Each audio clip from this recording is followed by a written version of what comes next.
y'all? DGT Comic Chat here, ready for this week's episode of FlashChat. If you don't know how FlashChat works, we discussed the latest episode of The Flash that was broadcast, and over the course of an hour, I asked 12 questions, one question every 5 minutes, to discuss the episode and share my thoughts on it in lieu of a written review, because I used to do written reviews, but just don't have time for them anymore. So instead of that, I discuss my feelings and my thoughts and my feedback on the episode during Flash Chat. And then when I pose the questions, they're on my Twitter stream. So if you want to join Flash Chat live, my Twitter handle is DT2 Comics Chat, all one word together, DT, the number 2, Comics Chat. That's my Twitter stream, and that's where the Flash Chat questions are. And that's where I'll be reading from, and I'll be giving you my answers, and then I'll be reading your answers, okay? And then eventually we'll drop this into a podcast and a video of this live stream. So today we're going to do The Flash, season 6, episode 15, The Exorcism of Nash Wells. So overall, my general overall thoughts is that I just really want to see the characters and the storylines move forward, and right now it's still looking like everything comes back to Thawne. So that's not necessarily a bad thing, but it does feel like things have just been kind of repeating over and over again. Like, you know, no matter what other big bad is going on, we know that things are going to come back down to Thawne again, and you know, so that's not necessarily a bad thing, because he is, bar none, the best villain that the show has ever had. But you know, things can begin to get repetitive if we just keep going back to that same well. No pun intended. And my other issue is that Barry as a character is not really progressing.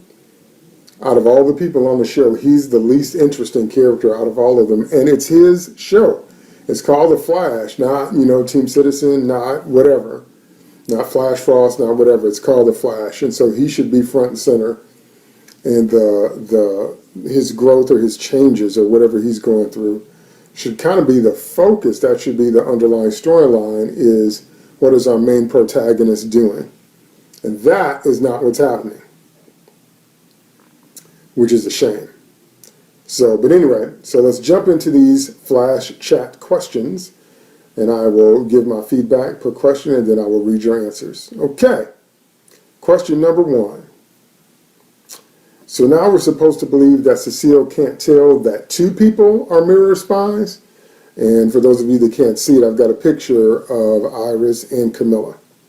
So they have made such a big deal, and they make a big deal in this episode about Cecile being able to sense thoughts and emotions. More so emotions, but she can sense thoughts too. She can sense the thoughts that are driving the emotions.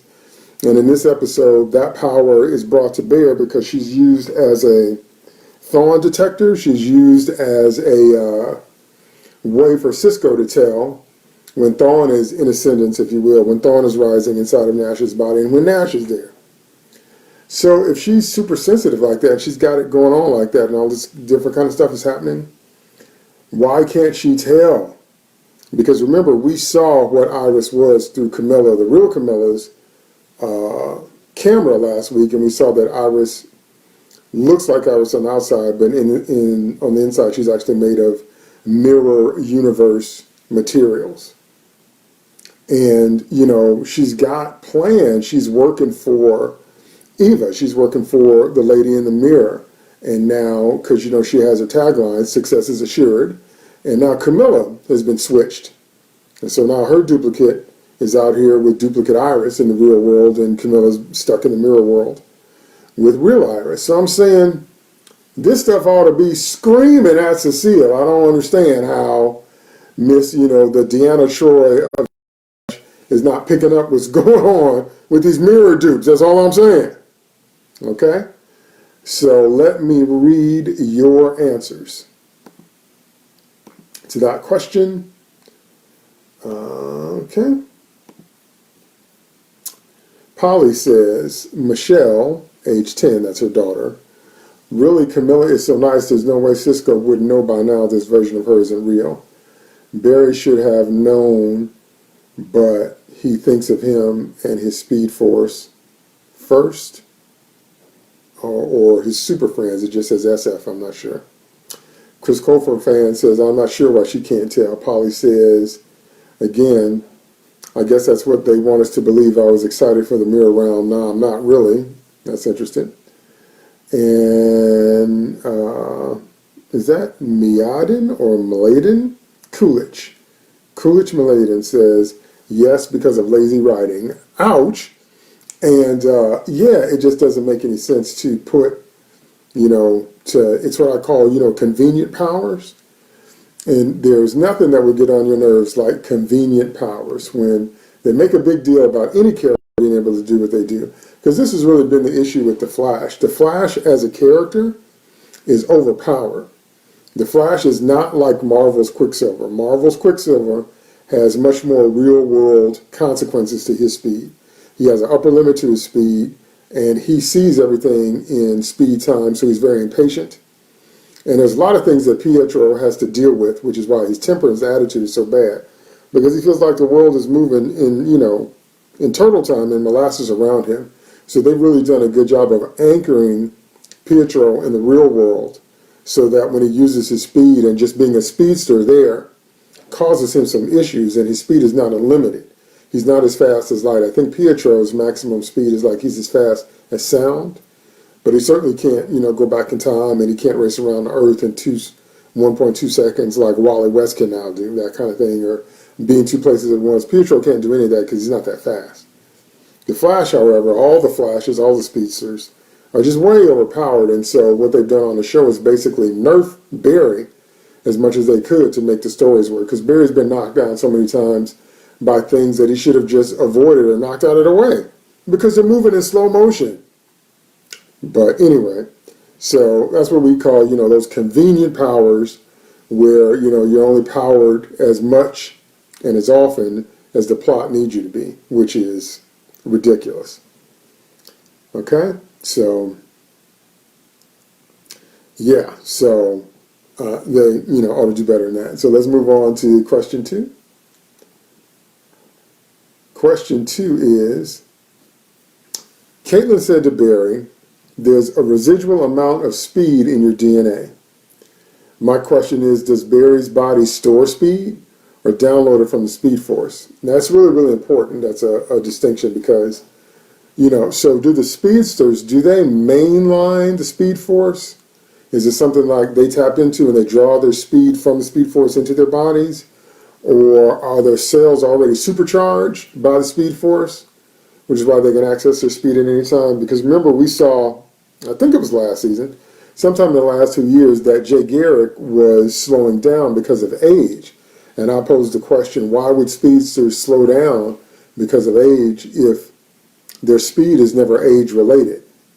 Because they're not running as fast as they're running because of how young or old they are. They're running as fast as they're running because of their access to the Speed Force. So is it, but, apparently they said it was age-related, that they could slow down with age. So is that their body's ability to metabolize? Is that their body's ability to draw in the energy and utilize it diminishes with age, like, some other functions, or, that, is never really clear. So when Caitlin says that there's a residual amount of speed in his DNA, she's specific about that. Well, those are the building blocks of our cells and our being and our matter and our bodies. And the code, DNA is the code that is used to build our human bodies and the code that is used physically to make us us. So if Barry's Speed Force, his ability to access the Speed Force is in his DNA. Remember how the Flash got created. Remember that there was a lightning bolt, and it was the same night as the particle accelerated explosion, and he got doused by chemicals. Now, in the comics, it was just a lightning bolt and the chemicals. But on the show, it's the lightning bolt, the chemical bath, where he got thrown into by the lightning, and the particle accelerator was exploding at the same time, because remember, you saw the liquids coming up in slow motion. And then remember that Barry was in a coma for like 9 months. So that's a pregnancy's worth of time. So was his DNA being rewritten? You know, all that different kind of stuff. See, so I'm really into the science of speed. I'm really into the science of the Flash. So for Caitlin to make a statement like that, it just begs more questions to me, like, you know, how does his body, was it the accident that gave his body the power to process all of that? And that's why he can access the Speed Force? You know, was that the Speed Force invading him? You know, I just want some more clear answers as to what's going on here. So that's question 2. So let me read your answers. Again, the question is, after Caitlin says a residual amount of speed is in your DNA, does Barry's body store speed or download it from the Speed Force? Chris Colfer says, I'm not sure, maybe a bit of both. Okay. Polly is writing her answer and the answer of her 10-year-old daughter, Michelle. So Michelle's answer is, last year I made a potato-powered light bulb with Mom for fun. I think Barry is the light bulb and the Speed Force is the potato. We took the potato away and the light only slowly dimmed. Mom comment, more like the filament in a bulb even after off. And to that, I'm going to say, that's a great analogy, though I want some more concrete science about the Speed Force on the show and exactly how it's incorporated into a speedster's body, because I do. That's what I think we need. Like I was saying a few moments ago, I think we need that hard science to help us understand. So when Caitlin makes those kinds of comments, there's some type of context with which they, you know, make sense on. That's what I'm thinking, but that's just me. Polly says, I think it stores it, but like on a battery type situation, when it's done unless it has a power source fueling it. Like my backup generator, unless it's refueled, your lights eventually go out, useless. That little bit of power lasts. I'm going to say, again, that sounds very feasible given the comic book science of the show, but I still want some more concrete answers, because I do. Okay. Now, I'm going back to question 1 for a minute. I'm going to say, I'm going to answer Mladen, and I'm going to say it's convenient powers that only activate when the plot requires them to.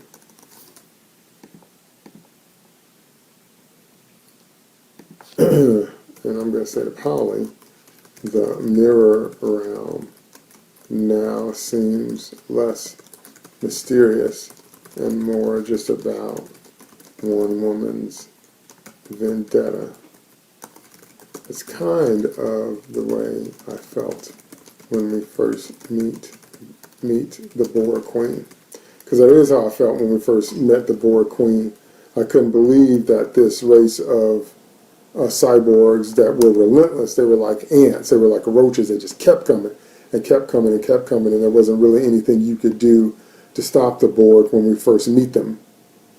And then in First Contact, we meet the Queen, which turns out to be jealous, which turns out to be lonely, which turns out to be obviously horny, you know, turned on by both Picard and Data, and I just thought that was ridiculous. I still think it's ridiculous, because it doesn't make any sense to me that they sold us on these relentless cyborgs that are a part of a hive mind, and then we meet the mama, and she's just, what horny, and, you know, seductive, and no, I still don't know who thought that was a good idea. That's just me.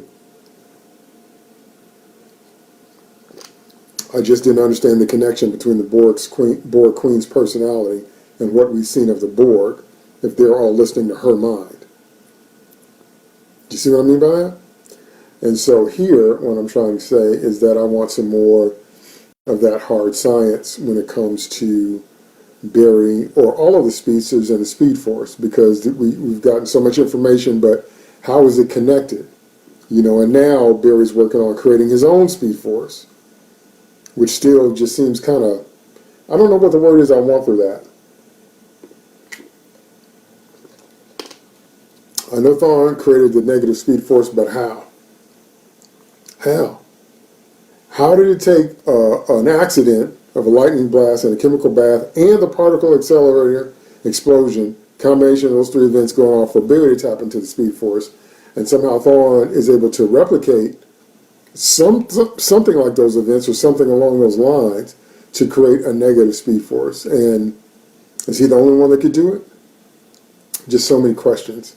And so, anyway, like I said, my answer to all that is I hope that there's some type of hard science explanation at some point for how the Speed Force works in the body of a speedster and its impact and all that, because I really do want to hear that. Okay, let's jump on to question 3. Question 3 is, who's the mole? And I said, yes, pretty sure it's Singh. I think Singh is the mole. I think that's kind of obvious, but anyway. Polly says, Michelle says, I think it's August. They cover things up a lot. Maybe they are getting into the system, or Dad lets me watch too many spy movies. I'm going to give her a laugh on that. And also, we can assume then that if it's Argus, it's Lila. Okay? That wouldn't surprise me in the slightest. It wouldn't. If Argus is the mole, then if Lila is helping them. Yo, what's up? Germany's calling. What up, Banjo? How you doing? Hope you're having a good week, man. So that wouldn't surprise me at all if Lila is actually the mole inside of Argus. Chris, a Colfer fan, and says, I'm not sure, but I think it could be seen. Polly says, this is not Michelle, this is Polly talking. Not interested, thinks about it, and suddenly he is. Yeah, I agree with you. Once he thought about it, he figured it could be his chance to cover it up more without investigation from outside. I'm going to say things like that always happen around Joe. My question, though, is what would be Singh's motivation? Something typical, like selling illegal firearms? Or something else?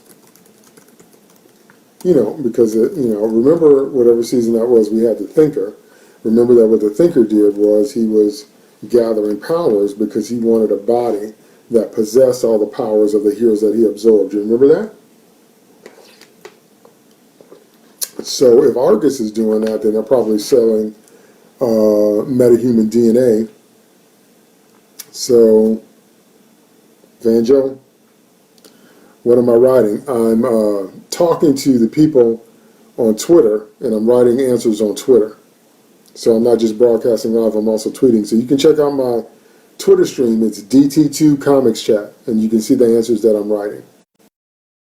So, yeah, so if Singh is doing anything like the Thinker was doing, maybe he's selling, or maybe Argus is selling metahuman DNA. What is Singh selling? If he's the mole, what's he moling for? Who's he selling out to? What is his commodity that he's betraying the police force for?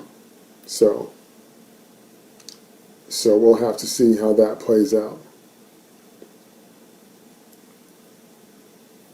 But it'll be very interesting if it is Singh, because again, the most interesting thing about that setup is seeing who he's selling to and what he's selling, if he's the sellout. And I just really kind of strongly feel like he is. And the reason I feel like he is because he keeps, thanks, man, Joe. Thanks, you're cool too. It's because he keeps kind of, he's comforting Joe, he's complimenting Joe, he's kind of helping Joe through this process. And I think it's his way of keeping Joe close enough to him to throw Joe off the trail. I think that if Singh wasn't involved as much as he is with, the way Joe is working through his first year of being police chief, that would maybe make Joe suspicious of him. That's what I think is going on. So that's why I think it's Singh. So like I said, if that's true, then the more interesting parts will then be, why is Singh doing it, and with what, and to whom. So that's what I want to see happen. That's what I want to see play out.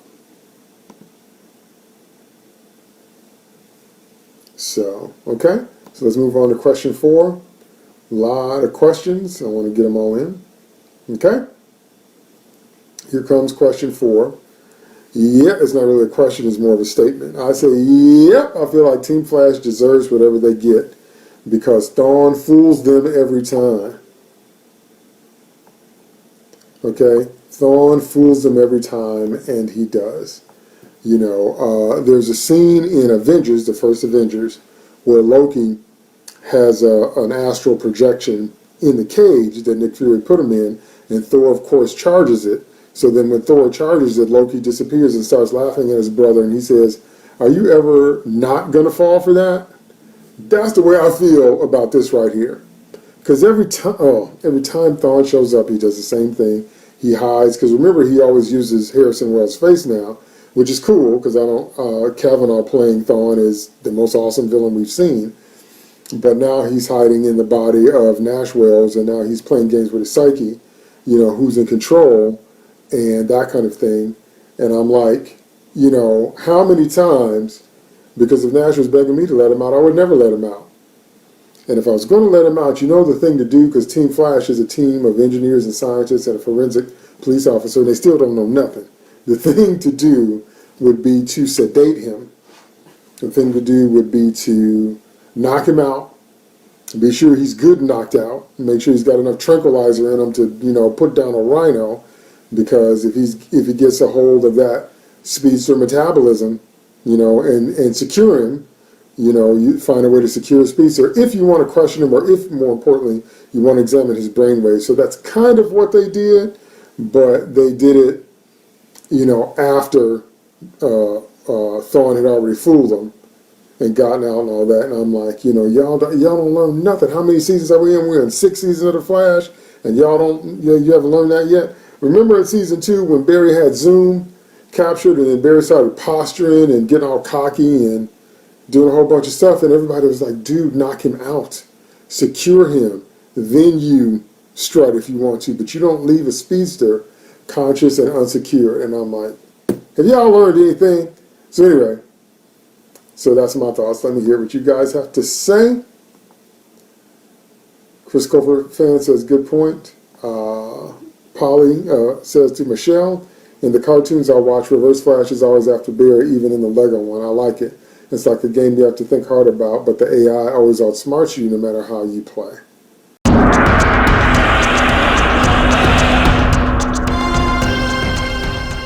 Hey there everyone, David Taylor 2 here. I am so excited about the launch of the Nephilim Wars. This comic is a part of my War in Heaven series, which includes novels, coloring books, and an RPG. Nephilim are half-human, half-angel hybrids, where their dads are from heaven, but their moms are from Earth. My comic, The Nephilim Wars, is set at the end of the 30th century, and the Nephilim are breeding again, and not just humans. Yikes! The humans already went to war with the angels once before when they found out that children were being born that were different. That first war was ugly, and the whole planet changed. Will they risk war again? The first comic of the Nephilim Wars will be a mini-comic published online for free. One new page will publish every Friday at 10 a.m. Central Standard Time. If you enjoy this comic, you can get some exclusive content from it on Patreon. For a $2 pledge, which is only about 7 cents a day, you get exclusive black and white versions of the cover and the comic pages available only on Patreon, a black and white PDF of the finished mini-comic. For For a $5 pledge, which is only about 17 cents a day, you get all of the above plus a pre-release view of all the color pages. For a $10 pledge, which is only 33 cents a day, you get all of the above plus a color PDF of the finished mini comic and a chance to actually cameo in the comic when you sign an image release. If we can reach the first goal of $2,500, we can get the full color 24-page comic produced. Woohoo! Remember, you get a bunch of exclusive stuff on Patreon that you can't find anywhere else. The Nephilim Wars have started. You'll want to know what happens next. Check back here every Friday to find out. And I'm going to say,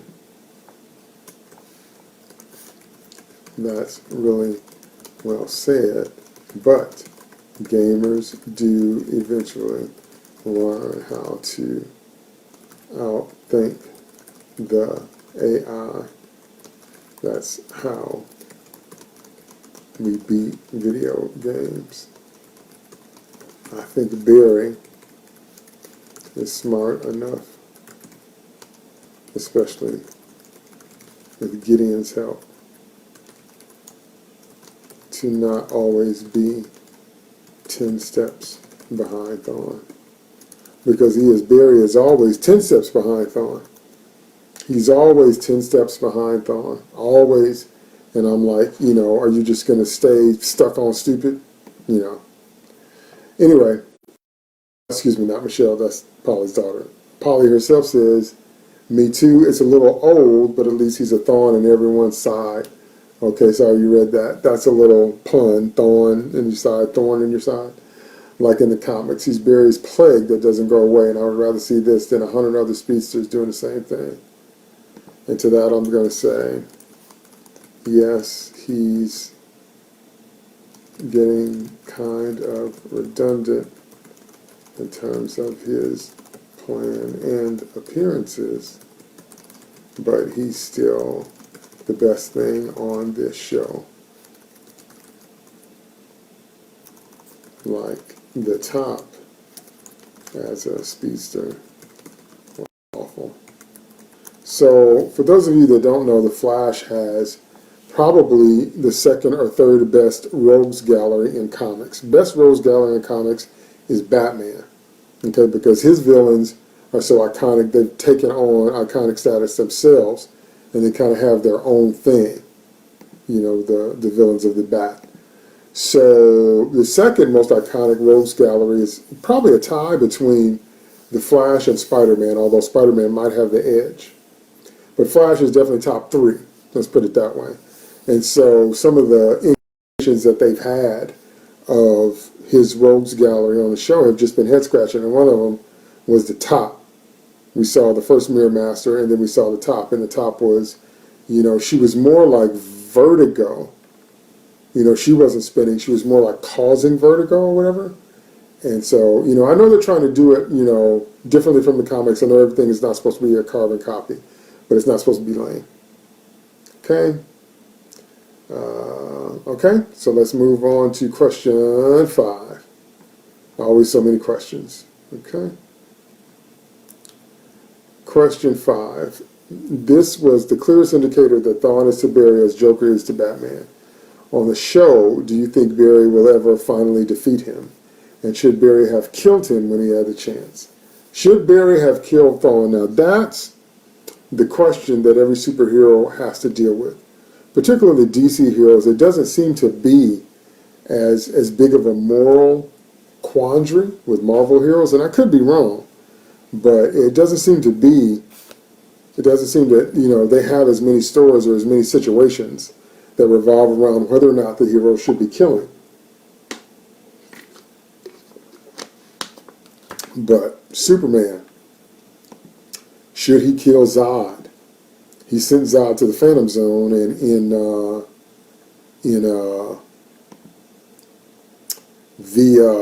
Superman 2, one version he kills him. Another version they're arrested by the police.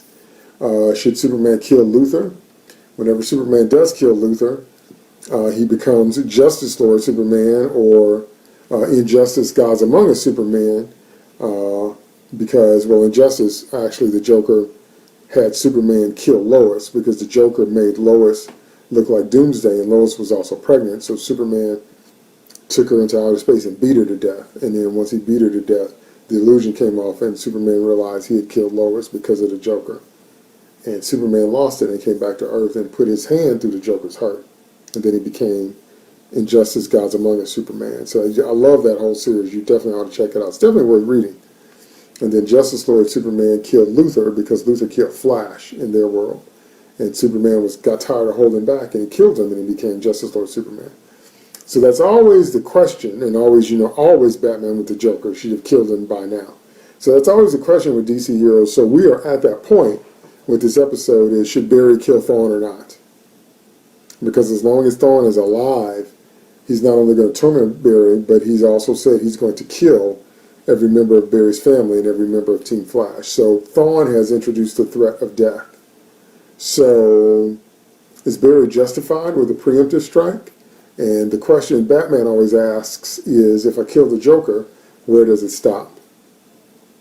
Which is an excellent question. If Batman does kill the Joker, does he then go on to kill the rest of his gallery? Does he kill Penguin, Riddler, Two-Face? Does he kill Catwoman, who he's in love with, but sometimes she's still a thief? Scarecrow, Clayface, can I talk? Clayface, does Batman kill all of them? Mr. Freeze, does he kill him? Bane, does he kill him? So we're at that point on this show. Should Barry kill Thawne? And if you want to know what my answer is, if he's not going to kill Thawne, he should use his smarts and Gideon's knowledge of the future to come up with something inescapable to put Thawne in. Like one time when Superman was dealing with Doomsday, because the deal with Doomsday is you can't kill him the same way twice. One time Superman was dealing with Doomsday, and he basically set up a series of transporters, 4 or 5 transporters, and he put Doomsday in perpetual transport so he could never fully form in one of the transporters. So Doomsday then spent his existence transporting between these 4 or 5 transporters and never fully formed, so he never fully became fully corporeal again. And I thought that was a really smart way for Superman to deal with him. And I think that Barry Allen needs to do something like that. Come up with a way that either cuts Thawne off from his negative speed force or somehow entraps him to where he can't come out here in the physical world again. That's what I think, if he's not going to kill him outright. Because I can understand his reluctance, but if Barry doesn't kill Thawne, Thawne is going to make good on his promise. Chris Colfer's fan says, in my opinion, yes, Thawne is going to make good on his promise and take out Barry's family, take out Iris and Joe and Wally, and then take out Team Flash, Caitlin, Cisco, Cecile, It's going to be really ugly. So, if I were Barry, I was like, if I'm not going to take you out, I'm sure going to find a way to hold you down. Simple as that, okay? All right, question 6. Wait a minute, let me be sure I answer everybody on question 5. Polly says, honestly, since this is the best villain this show can seem to make, it's going to be the end of the show itself before Reverse Flash ends, if he ever does. They might just make it an eternal battle type of thing. And to that, I'm going to say they've already made it an eternal battle a la Superman and Luthor and Batman and Joker.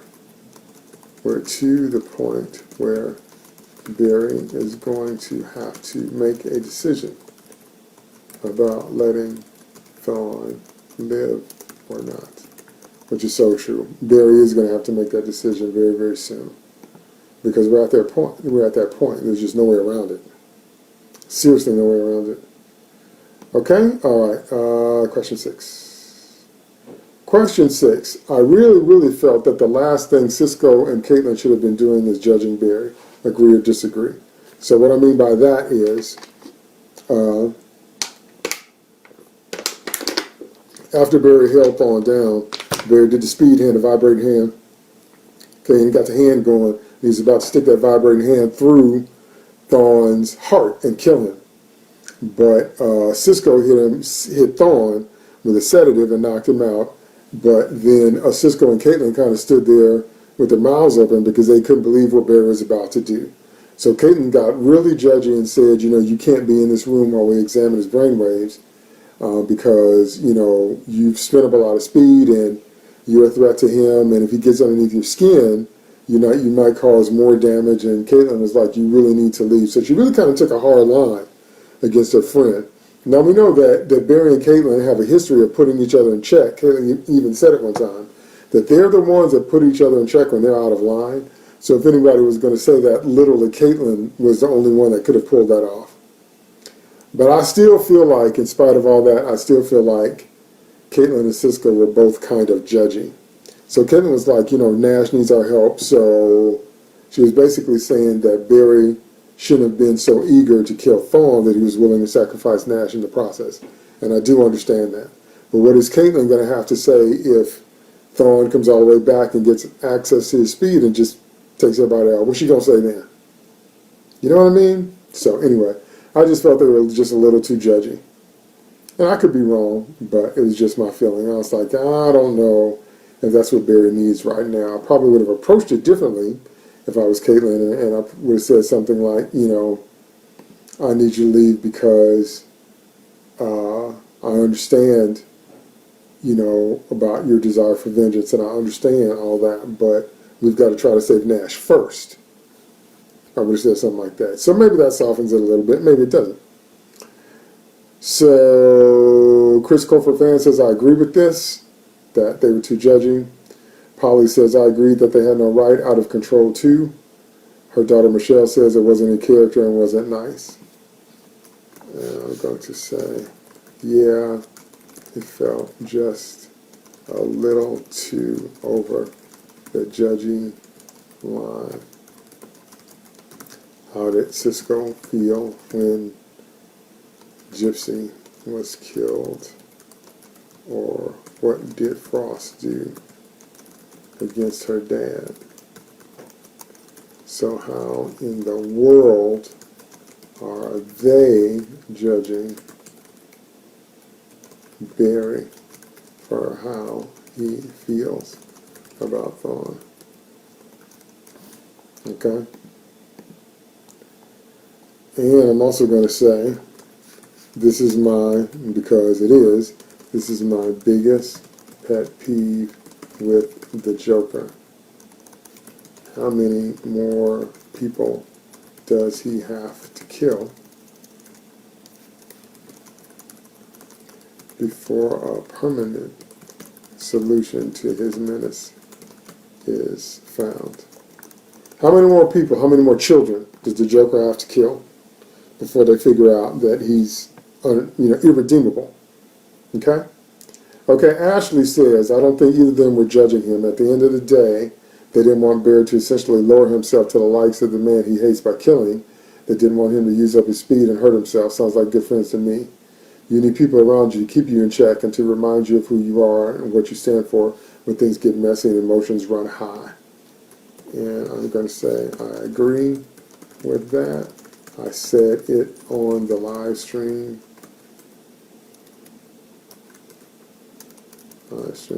But how did Cisco feel when Gypsy was murdered? I'm going to say, what did Caitlin do? Same thing I said to Polly. What did Caitlin do against her dad? They have both been there. How can they be judging Barry? So true, they've both been there. So like I said, I just think it's just a little bit too much on the judgy side. Just a little bit. Okay. All right, let me see if we have any more answers to question 6 before we move on.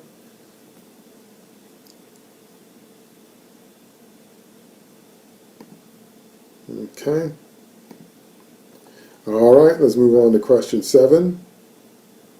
Question 7 is, so we finally find out how Nash met Maya. Should Nash feel guilty about what happened? Okay, those of you that didn't see the episode, but you're listening to me. We find out that Nash Wells is on another world looking for all the world like Indiana Jones. and he discovers this little girl in his tent, and she's going through his things, and she figures something out, and she figures out that there's a treasure inside of this thing he just got, and it's worth more than the outer jewels, because she knew there was an inner jewel.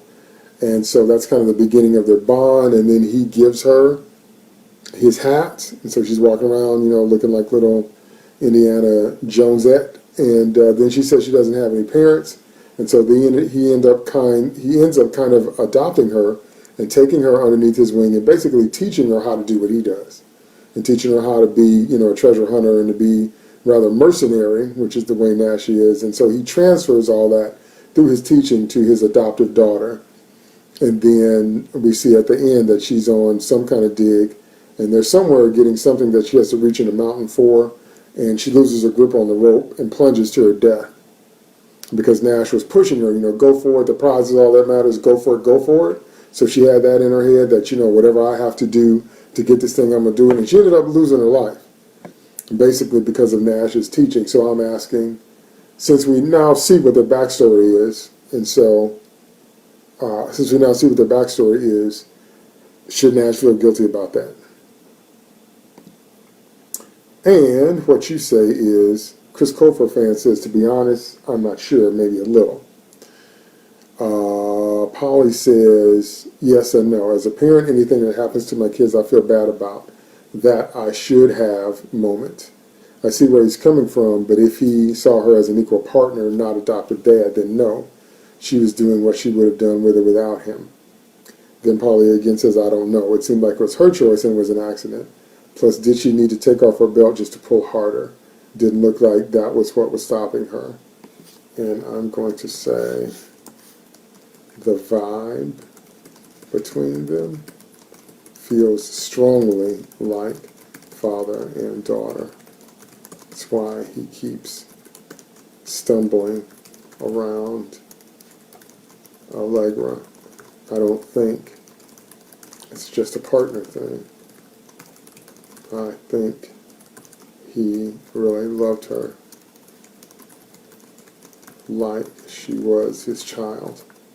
And the reason I say that is because he met her, he found her when she was a child, and I think when they got together, I think she's somewhere around 10 or 11, and so by the time this accident ends up happening, she's maybe early 20s. So they at least had 10 good years together of treasure hunting. 10 good years of treasure hunting, and how can you not bond with someone, during that time? So I think I'm going to say that. By the time they get to the accident, she's early 20s. He found her at around 10 or 11, so that's at least 10 years of bonding. That's at least 10 years of bonding for them to become close. So again, he's obviously very much involved with her, but he's not involved in a romantic way. So I don't see how his heart didn't open in a fatherly way. Don't see it. Supergirl and Brainiac 5, Kara_Quirrell says, it isn't a yes or no question. Guilt has layers. Fault has layers. She knew what she was doing and had her own agency. They both knew the risks. But he feels like a parent who failed to teach that she was more valuable than the mission. Rings of Cap and Bucky. And I'm going to say that's extremely well said. You get a clap gift for that one. And she does, because that's extremely well said. I will read what she said to you again, because I want to re-emphasize, because it was very profound. And I think comprehensive enough to the situation. Okay, so what she said was, should Nash feel guilty? And her answer was, Supergirl and Brainiac 5, her answer was, it isn't a yes or no question. Guilt has layers. True. Fault has layers. True. She knew what she was doing and had her own agency. True. They both knew the risks. True. but he feels like a parent who failed to teach her she was more valuable than the mission, rings of Cap and Bucky. So I'm going to say that also then speaks to values, what he taught her to focus on. And maybe that's where his guilt kicks in. Okay, but that's a brilliant answer by Supergirl and Brainiac 5. Absolutely brilliant. Okay.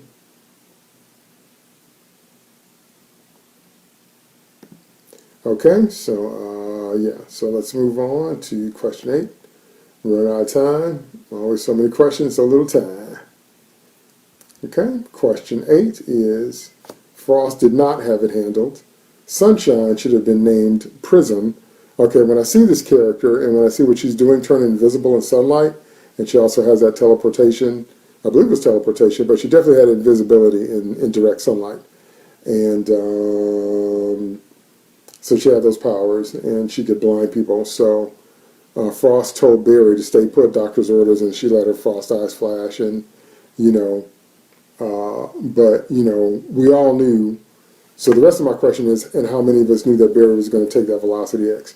We knew as soon as Barry mentioned that he was thinking about juicing up with Velocity X that he was going to do it. Because he's Barry, of course he was. And so, you know, that wasn't really a surprise or whatever. I do think the Sunshine character was misnamed. I think she should have been named Prism. That's more appropriate, I think. I could be wrong, but I think. But, you know, I thought it was an interesting dynamic between Frost and Barry because, you know, Caitlin had rebuked him, and then Frost kind of rebuked him, and Barry just kind of did what he wanted anyway, but the Velocity X ended up not working, and his speed ended up shorting out. So it didn't work out like Barry thought, and it did happen the way Caitlin had warned it could happen, which I thought was interesting. But we knew Barry was going to take that Velocity X anyway, because that he hasn't learned a blessed thing. He's still just as impulsive as he was in season 1. Okay? Chris Colfer fan said, I was not sure, but I had a strong feeling he was going to. Polly says, no, she didn't, meaning no, Frost didn't have it handled. Yes, I agree, Prism would be better by a lot, and I knew it immediately. And I'm going to say, right? Because if there's one thing we know for sure, it's that Barry Allen doesn't learn a blessed thing. Barry Allen does not learn a blessed thing on his show. He's been the Flash for like 6 years now, and keeps making the same kind of mistakes over and over and over and over because he doesn't learn anything. Barry learns exactly nothing. Okay, let's move on to the next question. Question number 9. Let me worry about that. Go see after your husband, which is what Joe said to Mirror Iris. Once again, Mirror Iris leaves a huge clue, and she stole Caitlin's lines. Okay, those lines that I'm talking about, she stole. Mirror Iris, the evil twin, says to Barry, you're just as valuable without your speed, that the Flash isn't about not having limits, that if you might not be able to run as fast as you used to, you still have value, you're still you, that kind of thing. Iris has never said that to Barry. If you go back and watch the first couple of seasons, it's very, very clear that Iris loves the Flash. And the only reason that she carried on any attraction over to Barry is when she found out that Barry was the Flash. Caitlin loves Barry. So Caitlin's always made it clear that regardless of his powers or the state of his powers or the state of his anything, she still loves him as is. And she loves him and she's there for him. There have been scenes on this show where Iris has walked out of the room. Like that one time when Barry was recovering, I forgot what from, but Iris got so mad, she just broke him. She bounced. And Caitlin was right there. Because Caitlin has continually made it clear that she loves Barry, and Iris loves the Flash. Okay, big difference. It's like Lois fell in love with Superman because she hated Clark. And then she found out Clark was Superman, and then she kind of came around, I guess. Clark should have married Lana. In the comics, not on Smallville. Okay. Chris Colford fan says, I think and hope so. Hope that this is a clue. Rover223 says, well, he is a detective and he might know something about his daughter. I haven't been watching. It seems like that's a good thing. And I'm going to say he's dealing with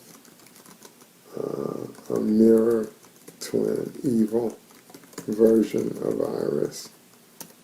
And she's given herself away to Joe many times now.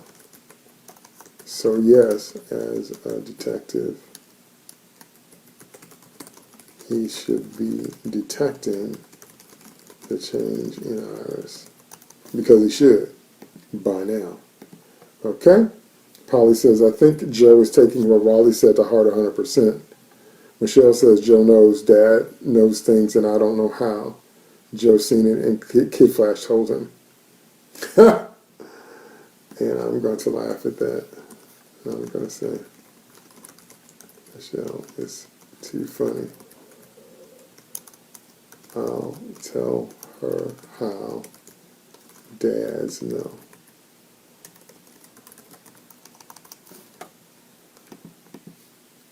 My father once told me, son, all those lies you're telling, I told them 30 years ago.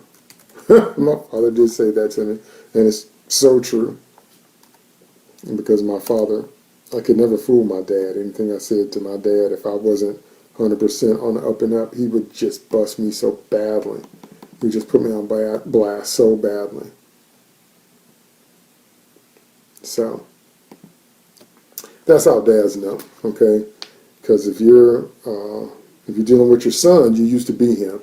If you're the father, you've been him and you're you. He's only been him. That's how you know. Okay. All right. Oh, Lord, we're almost out of time.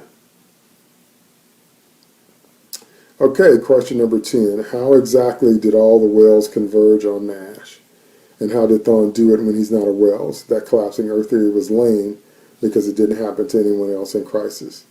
Should have happened to all the Supermen, don't you think, if we're going to do that? So I don't buy that, all the brain patterns of the surviving Council of Wells, all the different Wells, just kind of merged into Nash. Why? Was it because he was pariah? Maybe. Okay, Terrence Robinson, TJ Future CPA, says, it seems like all the shows have one character that caught an L with the collapsing timefold.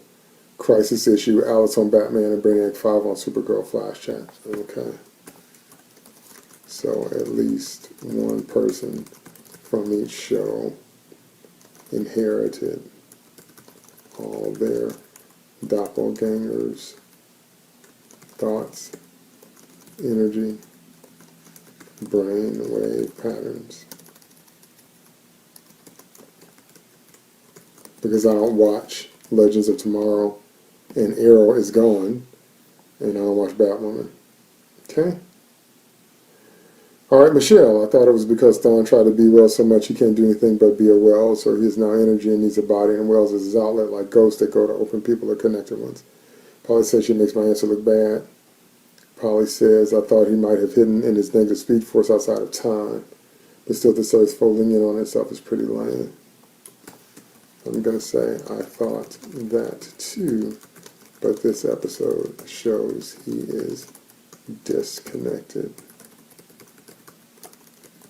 from it. And I'm going to say I like Michelle's answer, but inhabiting a body that's not his wouldn't give him that body's DNA pattern. Okay? No, he needs a body. Okay. Still a great answer by Michelle, though. Emperor Maruda, Rob_Crow says maybe his pariah status has something to do with this. Or maybe the fact that Oliver was too short in his time as a Spectre without any experience and created a broken reality. And I'm going to say, I agree with both of those as possibilities. Maybe, can I spell? Possibilities. Maybe him being pariah did have something to do with that. And we already know that Oliver put the world back together in a very fractured fairy tales kind of way. Fractured Fairy Tales is a throwback to a really old cartoon, so if you don't get it, don't worry about it. Okay, but I loved it. Those cartoons were phenomenal. Okay? All right, so let's go to question 11. We're almost out of time, and I want to get in all 12 questions. Okay, question 11. It felt like they had way too much trouble stopping Sunshine. Agree or disagree? She felt a little bit overpowered to me. I don't know. I could be reading that wrong. But it just felt like, you know, especially since she was indeed the third light-based meta. Once again, that's the theme here. They're not learning nothing. I felt like they should have taken her down a little bit more easily. But anyway, let me hear what you have to say. Chris Gopher fan says, I agree. Polly says, I think it was to show he couldn't stop her as the Flash, but he could as Barry. What we've been saying for years now, but yes, it took too long for that light bulb to go off. Pun. I'm going to say, you're the fastest punster alive today. Say, you're the fastest punster alive today. I'm going to be like, but yeah, they did say she is the third light powers meta. So I would think they'd be prepared for that power set by now. Okay? Because they should be prepared for it as far as I'm concerned. Michelle, answer 11, Polly's daughter, Polly's 10-year-old daughter, says, if she was a character in my mom's book, she would have been gone in less than a chapter. Then again, Mom wouldn't write her in and would be mad she edited out too many words because the idea was dumb. And to that, I'm going to give her a boom.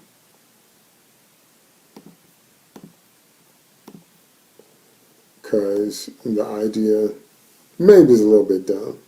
Okay, final question, because we're almost out of time.